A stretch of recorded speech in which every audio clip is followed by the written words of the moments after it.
Welcome to floors 81 to 90 of Pilgrim Traverse. This is where things get scary. In these floors, Commanders of Raising will no longer drop, so I hope you have some saved up. The Traverse Cubus is deceptively simple, with a basic circle telegraph called Dark, not to be confused with Dark 2, which is a giant cone with a late telegraph. Make sure you're paying attention. The Gnoll uses Nox Blast, a medium frontal cone. At low HP, it channels Mole, an unavoidable one-shot. Next is the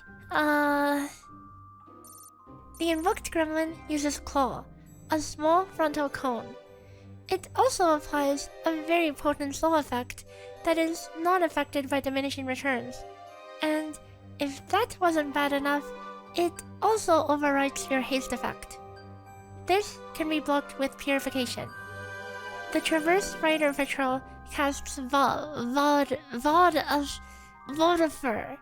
which doesn't actually do anything, but right after, it'll dash to you 4 times and knock back in a line AoE with each dash. Make sure you don't get pushed into a room. It will cast Storm Slash afterward, a small frontal half circle. The Invoked Archdemon uses Abyssal Swing, also a small frontal half circle. The Satana, after a basic circle telegraph and dash, uses Blizzard Trap, a late telegraph small point blank AoE.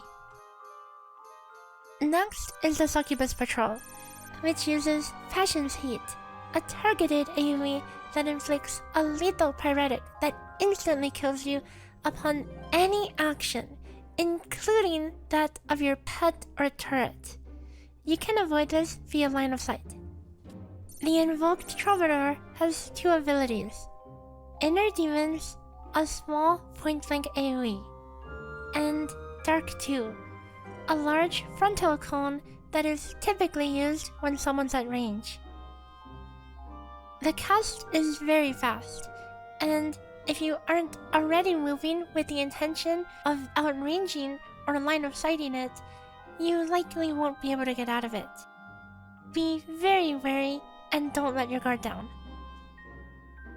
The Cerberus has 3 large AoEs: Thunder, a medium-sized targeted circle; Hellclaw, a small frontal cone; and Tail Swipe, a large backwards cone.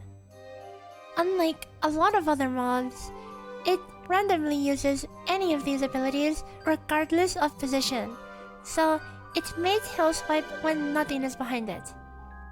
The Caym is the most basic mob in the set, having no hidden gimmick going for it.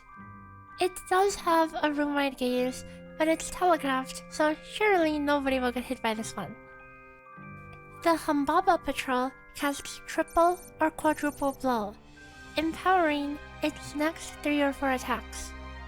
After completing these attacks, it will follow up with a lethal frontal cleave in its facing direction. To avoid this, count the empowered attacks and move behind it when it's done.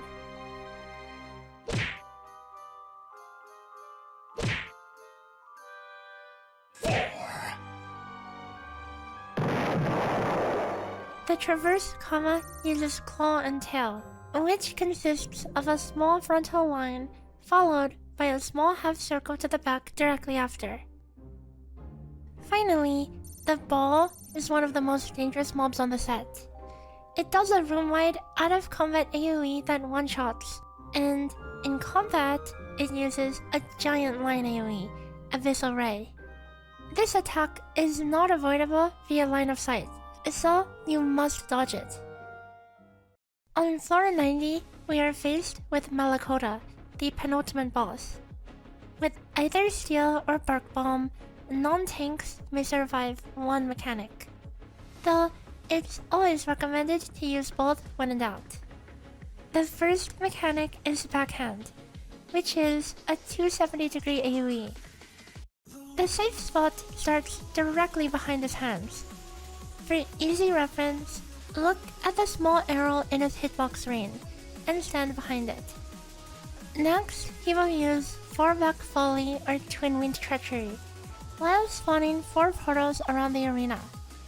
These portals will attack with a straight line AoE, while the boss will attack the quadrants in the front and back during 4-back Folly, or the left and right during Twin Wind Treachery. Both safe quadrants from the boss's attack are guaranteed to have 1 safe tile out of 4, so you will need to look at the portals on the side to determine which one is safe. There are 2 sets of portals that are always spaced apart by 1 row, crisscrossing the arena. Focus on breaking it down one at a time. Identify if it's front, back, or sides, and then look at either set of portals to narrow it down further. Then look at the perpendicular set of portals to find the final safe spot. Here are several examples of different layouts.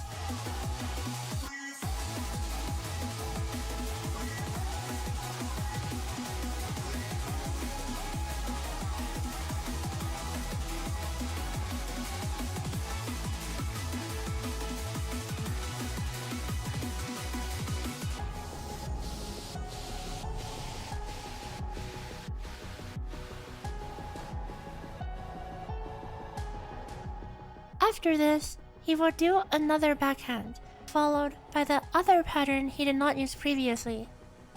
That is, if he did 4-back Folly the first time, he'll use Twin Wind Treachery the second time.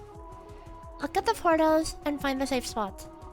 The attacks that follow are extremely easy to avoid in comparison. The boss will cast Hot Iron, making circle telegraphs rain on the arena. He will then jump to one side of the arena and channel Skinflayer, a large knockback that requires you to be within one of the front tiles. This can be avoided with knockback immunity. Shortly after, 3 of the columns will be attacked with portals, so make sure you get to the safe one. And that's about it. From here on out, the rotation repeats. The hardest part of the boss just boils down to finding the correct square to stand in during the combo attacks. I'll see you guys in the next one for the final set.